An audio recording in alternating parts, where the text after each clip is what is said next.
Ano nga ba ang isang bypass road? At ano ito sa isang bayan o munisipalidad? Ano ang sinisimbolo ng isang bypass road? Kaya't sa video ito, ating pag-uusapan ang isang bypass road na ating nadadaanan o madadaanan pa. Ang bypass road sa isang bayan o munisipalidad ay tumutugon sa paglaki ng ekonomiya. Upang maiwasan ang mabagal na transportasyon ng kalakaran sa isang bayan.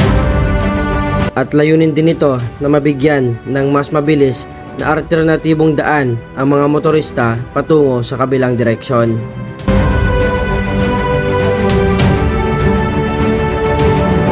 At ang isang bypass road ay sumisimbolo sa magandang paglago ng ekonomiya ng isang bayan. At ito ang bypass road na matatagpuan sa San Vicente, San Manuel, Tarlac.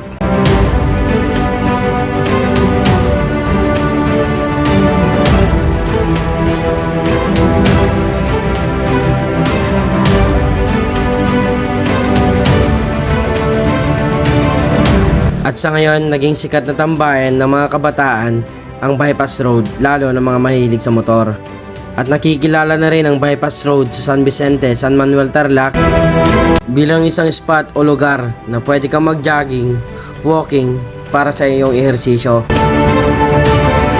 Ngunit kasabay ng paglago o pagkakakilala ng bypass road na to, na kung saan dumadami ang basura at may mga kabataan pang nagbabasag ng bote sa kung saan-saan. Ang lugar na to ay ating napapakinabangan. Sana naman ay ating ingatan.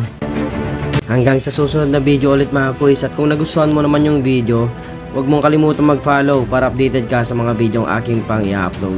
Hanggang sa muli mga kuys, ride safe, keep safe.